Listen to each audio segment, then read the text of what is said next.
नमस्कार, मैं हूं नकमा। आप देख रहे हैं हम लोग। अर्बन इंडिया यानी शहरों में रहने वाला जो भारत है वो मॉनसून से जूझने के लिए तैयार नहीं है। ये हम हर साल देख रहे हैं कि बारिश की वजह से शहर जो है हमारे वो थम जा रहे हैं और ये अब हर साल एक खबर बनकर हेडलाइन बनकर सामने आती है। जिस दिन भी बारिश होती है ट्रैफिक जैम हो जाता है, शहर रुक जाते हैं क्योंकि जगह जगह पक्की सड़कों पर पानी जम जाता है, गाड़ियां खराब हो जाती हैं। नए जमाने की न तो सड़कें बारिश बर्दाश्त कर रही हैं और ना ही फैंसी महंगी गाड़ियां। नतीजा, लोग घंटों गाड़ियां स्टार्ट किए, हॉर्न बजाते एक चिलम्पों में सड़कों पर लंबी कतारों में फंसे रहते हैं और उसके बाद बात होती है कि रिकॉर्ड तोड़ बारिश हो गई। इसलिए कभी गुड़गांव डूब रहा है, कभी दिल्ली जाम हो रही है, कभी बैंगलोर डूबने लगा, कभी चेन्नई। जबकि दरअसल बारिश का काम बरसना है। बरसात का मौसम है तो बारिश होगी और अक्सर बारिश सामान्य हो रही है। मसलन कुछ हफ्तों पहले जब गुड़गांव डूबा था तो बारिश 4.6 सेंटीमीटर हुई थी, लेकिन गुड़गांव की सड़कों को डुबोने के लिए काफी थी। पिछले साल चेन्नई में बारिश से सैकड़ों जानें गईं, 20,000 करोड़ का नुकसान हुआ क्योंकि रेलवे ट्रैक, सड़कें सब डूबी। मानसून का मतलब हो गया है सड़क जाम और बीमारियां, क्योंकि मानसून के आते ही अब डेंगू, अब चिकनगुनिया, इन तमाम बीमारियों के लिए तैयार तो नहीं होते हैं, लेकिन हाँ इंतजार करते हैं कि कब तक आप बचे रहेंगे, कब आपको हो सकता है। तो हमारा देश जहां सुपर पावर बनने का ख्वाब देख रहा है वहां पे शहर प्लानिंग नहीं है। नेचुरल ड्रेनेज सिस्टम जो है वो बर्बाद हो गया है क्योंकि हर एक इंच जमीन पर गैर कानूनी या कानूनी निर्माण है और जो इन्वायरमेंटल लॉज हैं, जो कानून हैं, उनको नज़रअंदाज किया गया है। बिल्डर, नेता, इन तमाम लोगों का नेक्सस जो है, क्योंकि जगह जगह जहां पर इमारतें नहीं होनी चाहिए थी वहां पर इमारतें हैं और शहरों में अफरा तफरी है। तो क्या हम उम्मीद करें कि हमारे शहरों की हालत सुधरेगी या हर साल हम इसी तरह से इंतजार करेंगे या परेशानी से जूझते रहेंगे? हम इस पर चर्चा कर रहे हैं। हमारे साथ पूरा पैनल है। उमेश सहगल, पूर्व चीफ सेक्रेटरी दिल्ली। मैं आपसे जानना चाहती हूँ कि हर साल जो हम मॉनसून की परेशानियों की बात करते हैं, इसके लिए कितने ज़्यादा जिम्मेदार है हमारी ख़राब प्लानिंग या कहें कि अर्बन टाउन प्लानिंग अब है ही नहीं? क्योंकि ये भी लोग कह रहे हैं कि जैसे गुड़गांव जैसे शहर हैं या दिल्ली में ही जो और एनसीआर के पूरे इलाके में बिल्डिंग्स बन रही हैं, क्या उनके लिए कोई प्लानिंग हुई है, कोई ड्रेनेज सिस्टम है, सड़कें प्लान होती हैं या बिल्डिंग्स पहले बन जा रही हैं, उसके बाद बाकी जो इंफ्रास्ट्रक्चर होना चाहिए वो बाद में आता है? पेपर में तो प्लानिंग हो ही रही है और लॉ में भी प्रोवाइडेड है कि प्लानिंग की जाए जी। कोई भी आप बिल्डिंग नहीं बना सकते हैं बिना नक्शा पास किए, कहीं भी आप बिल्डिंग नहीं बना सकते हैं जबकि वो आपको लैंड यूज़ उसका प्रॉपर ना हो। बट ग्राउंड की स्थिति थोड़ी सी फ़र्क है। गुड़गांव की पोजीशन और नोएडा की पोजीशन दोनों में आप डिफरेंस देखिए तो आप ये देखेंगे कि क्या नोएडा की प्लानिंग और गुड़गांव की प्लानिंग दोनों में कितना ज़्यादा फ़र्क है। एक तो नोएडा काफ़ी देर से प्लान हो रहा था तो वहाँ कुछ प्लानिंग बेटर है। अगर एक बारिश में वहाँ प्रॉब्लम्स हुई बट बाय एंड लार्ज नहीं हुई। गुड़गांव एकदम इसी सेंचुरी के शुरू में 2001 या 2002 के पास एकदम इतना एक्सपैंड कर गया, सारे इंटरनेशनल दफ्तर आ गए, इतने सारे वहाँ सेंटर खुल गए, इतनी आबादी एकदम बढ़ गई। तो जो उनकी जो इंफ्रास्ट्रक्चर थी उसके लिए फंड्स प्रोवाइड नहीं किए, गवर्नमेंट लेती रही पैसे, हज़ारों करोड़ रुपए इकट्ठा हुआ। एक तो कोई अथॉरिटी नहीं थी गुड़गांव की, जिसमें दिल्ली में एक दिल्ली डेवलपमेंट अथॉरिटी है या नोएडा में एक अथॉरिटी बनी हुई है। गुड़गांव की कोई अथॉरिटी थी। म्युनिसिपल कॉर्पोरेशन भी 2-3 साल पहले ही बनी है वहाँ। आप कह रहे हैं कि टाउन प्लानिंग होती है, लेकिन टाउन प्लानिंग के बगैर आप काम नहीं शुरू कर सकते, पर जमीन पर जो काम होता है उसमें उस प्लानिंग को नजरअंदाज किया जाता है। जितने भी एक एक इंच जमीन है वहां पर इमारतें बन रही हैं और वो प्लानिंग के बाहर भी बन जाती हैं। वो एक नेक्सस है जहां पर इतनी ज्यादा बिल्डिंग्स बनी हैं, बिल्डर्स जो हैं वो इतने फलते फूलते गए, तो वो क्या प्लानिंग के तहत सब कुछ हुआ? गुड़गांव में अभी तक सड़कें बन रही हैं। बहुत ज्यादा ऐसी स्थिति नहीं है गुड़गांव में, बहुत ज्यादा वहाँ स्ट्रिक्ट है वहाँ की इन्फोर्समेंट। दिल्ली की स्थिति वहाँ नहीं है कि अनऑथराइज्ड कॉलोनी, ज्यादा शहर अनऑथराइज्ड कॉलोनी है, ऐसी स्थिति नहीं है गुड़गांव में। मगर इंफ्रास्ट्रक्चर बिल्कुल लैकिंग है, ड्रेनेज बिल्कुल नहीं था और आपने ये देखा है कि जो मेन वहाँ फ्लड्स आए हैं, जो मेन प्रॉब्लम है। उमेश सहगल, क्या उसमें ये हो सकता है कि जिन जमीन को जो डेवलप किया गया बिल्डिंग के लिए कानूनी तौर पर जिसे दे दिया गया वो होना ही नहीं चाहिए था, क्योंकि आप नेचुरल ड्रेनेज सिस्टम को चोक कर रहे हैं, आप सब जगह सीमेंट, कंक्रीट, सीमेंट से प्यार इतना है कि कहीं पर भी पोरस जमीन नहीं बची है कि पानी जा सके, तो जाहिर है कि आपकी सड़कें, उनके ऊपर फौरन बाढ़ आ जाता है। नहीं, वो तो हार्वेस्टिंग की प्रॉब्लम होगी, वो एक दूसरी टाइप की प्रॉब्लम है। आपने पक्की कर दी सड़क।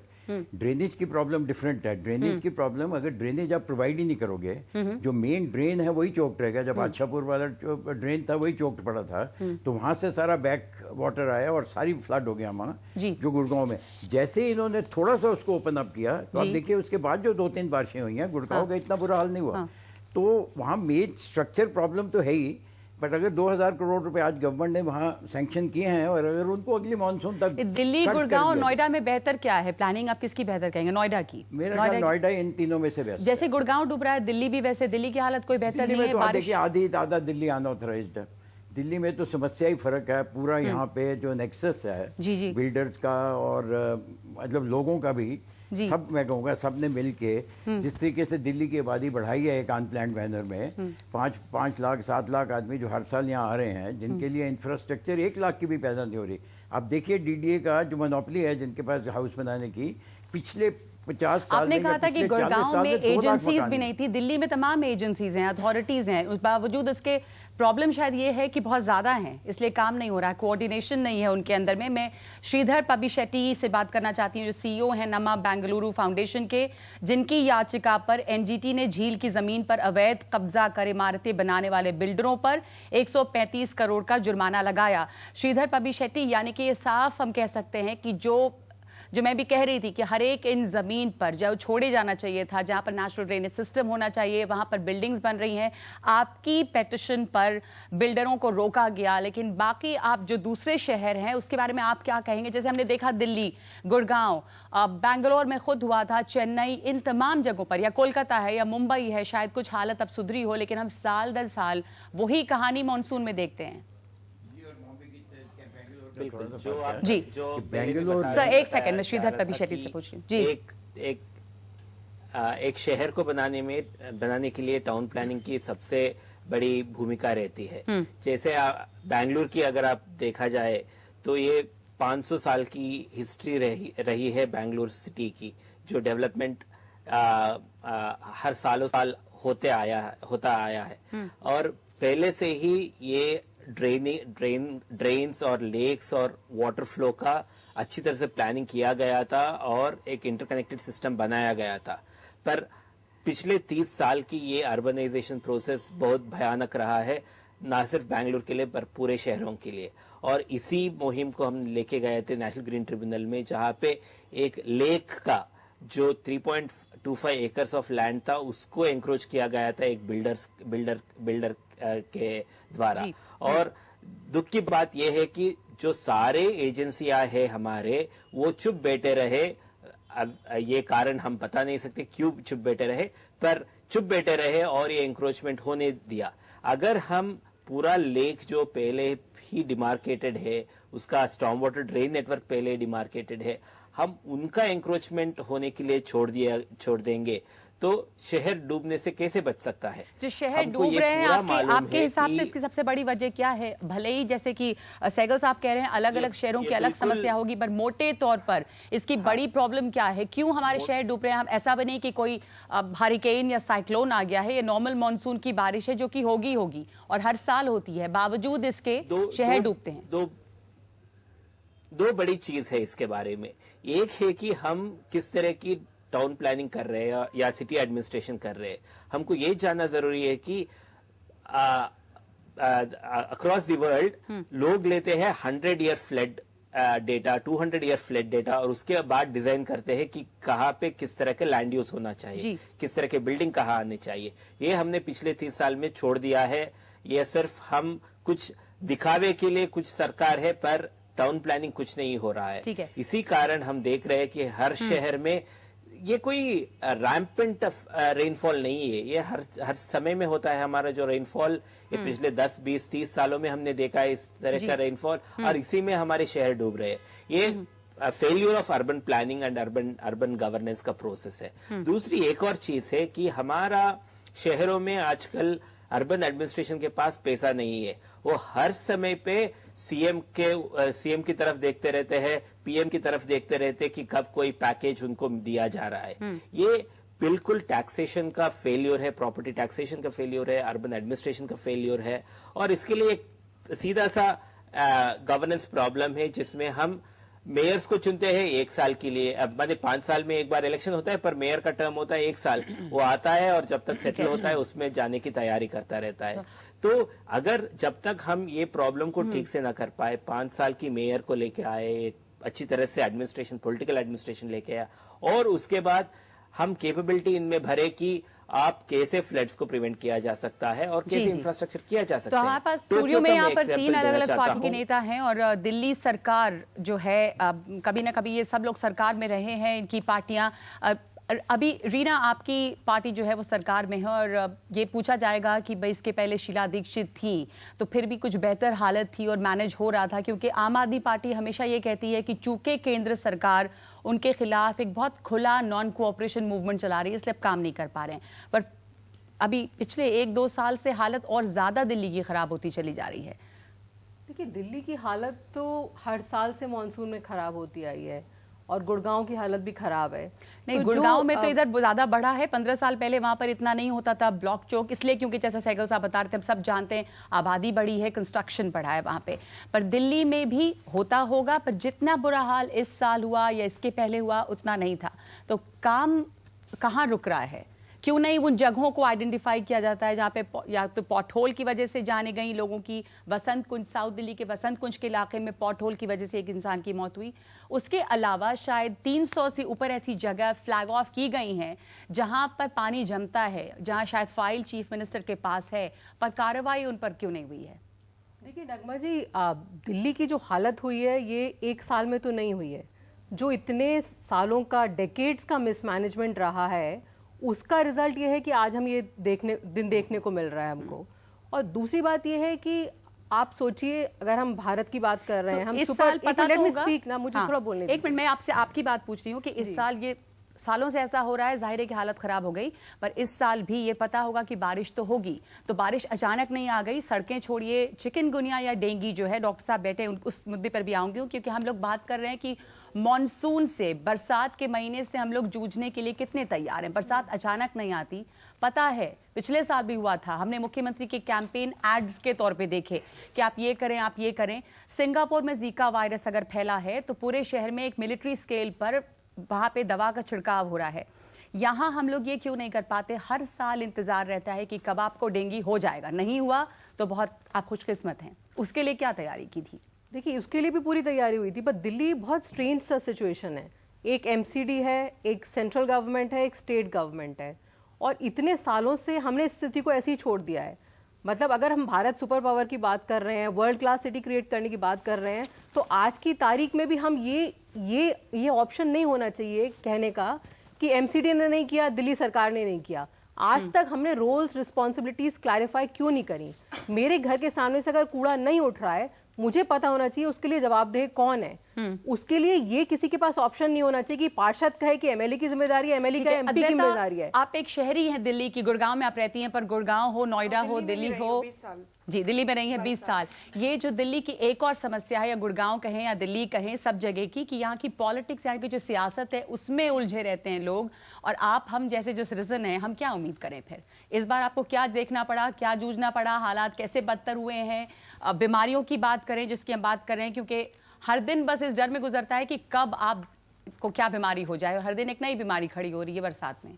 जी बिल्कुल। और जो हमने शुरुआत की थी कि बिल्ड अ पॉलिटिशियन नेक्सस जो है, ये तो बहुत ही ज़बरदस्त है और ये रियलिटी भी है।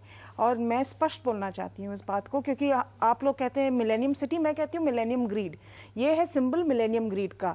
आप ड्रेनेज सिस्टम की बात करते हैं, एक तो नेचुरल ड्रेनेज है, एक है जो मास्टर प्लान में, जो आपके कंस्ट्रक्शन प्लान्स में, उनमें ड्रेनेज होना चाहिए।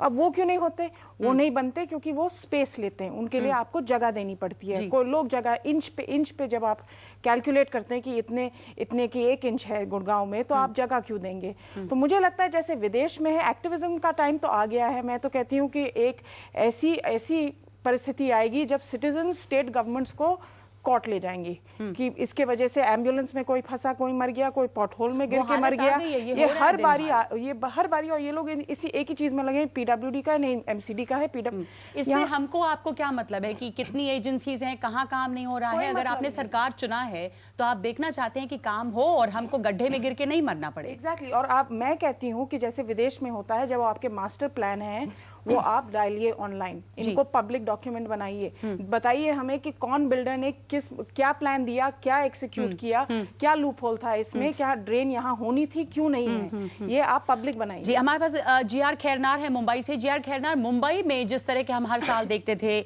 हालत, मुंबई कुछ सुधरी है अब। आप वहाँ के पूर्व कमिश्नर रहे हैं बीएमसी के, मुंबई में किस तरह से इसको किया गया? हम ये नहीं कह सकते हैं कि हालत बहुत अच्छी हो गई है, लेकिन कुछ जो है वो पहले से इंप्रूवमेंट हुआ है। तो किस तरह की प्लानिंग? अद्वैता बात कर रही थी अभी दूसरे शहरों की, विदेशों में जो बड़े शहर हैं, कुछ अगर होता है तो लोग एक लॉन्ग टर्म प्लानिंग करते हैं या उससे सबक लेते हैं, पर यहाँ पे आप लोगों ने बॉम्बे में क्या किया? देखिए, इसमें कुछ प्राकृतिक कारण भी है और कुछ हमारे खुद के कारण भी है अपने बनाए हुए। उदाहरण के लिए, पूरे दिल्ली हो, केंद्र शासन हो या राज्य शासन हो, सभी राजनेताओं को, सभी पार्टी पक्ष को और अधिकारियों को पैसा खाने की लालच पड़ी है। तो भ्रष्टाचार सभी जगह फैला हुआ है।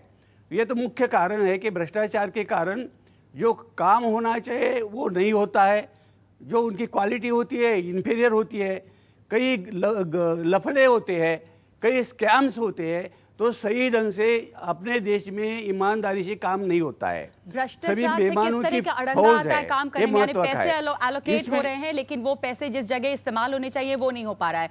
सड़कें बनती हैं तो ऐसी बनाई जाती हैं कि जरूर अगले मानसून तक टूट जाए ताकि फिर पैसे मिले सड़क बनाने के लिए। तो वही इसके पीछे सभी को पैसा मिलाने की लालच पड़ी है।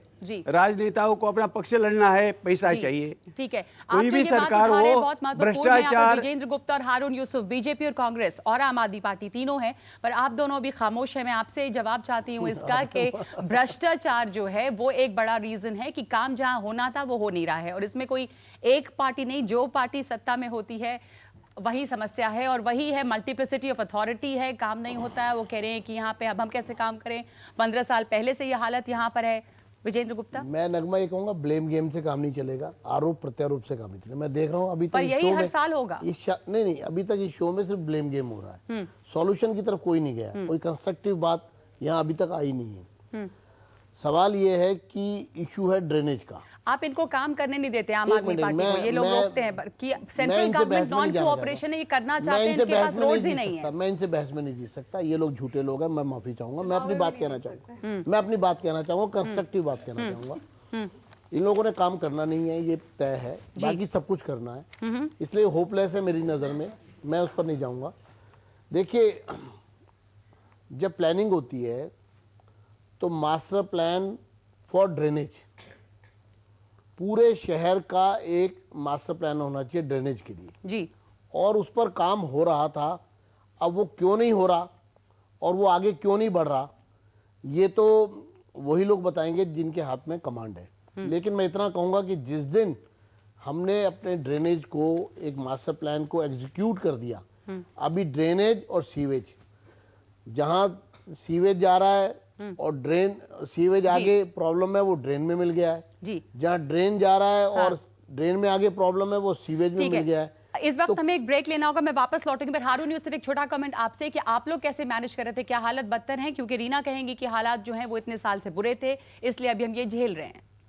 देखिए, मैं इस बहस में नहीं जाना चाहता, क्योंकि दिल्ली में 15 साल कांग्रेस की सरकार रही और शीला जी की क़यादत में जितना काम डेवलपमेंट का हुआ है, अभी जो ब्लेम गेम की बात, और जब भी पॉलिटिकल लोग बैठते हैं ऐसा लगता है एक दूसरे पे हम आप लोग दिल्ली की सड़कों पे पानी न जमे इसके लिए क्या करते थे? क्या तब पानी नहीं जमता था? तब उस समय फरवरी के अंदर एक फ्लड एंड इरिगेशन कंट्रोल का एक बोर्ड बना हुआ था जी, चीफ मिनिस्टर उसकी चेयरपर्सन थी और सारे मंत्री जो थे वो उसके मेंबर्स थे, और उसकी मीटिंग फरवरी में होती थी कि ड्रेन्स को कैसे क्लियर किया जाएगा, क्या क्या प्लानिंग होगी, और उसको बाकायदगी के साथ मॉनिटर किया जाता था। ठीक है, मुझे नहीं पता कि अभी मीटिंग नहीं हो रही है और शायद ये कहेंगे कि अगर मीटिंग बुलाई जाती है तो आते नहीं है एमसीडी के अफसर। एक ब्रेक लूंगी क्योंकि वक्त है ब्रेक का, वापस लौटूंगी रीना आपके पास आऊंगी कि किस तरह की अड़चन हो रही है यहाँ पर। और हम कंस्ट्रक्टिव बात, जो विजेंद्र गुप्ता कह रहे थे कि हम कंस्ट्रक्टिव बात करेंगे कि सोल्यूशन क्या है, क्योंकि साल दर साल कहानी यही है, न सिर्फ दिल्ली की बल्कि गुड़गांव की और दूसरे शहरों की। ब्रेक के बाद लौटते हैं।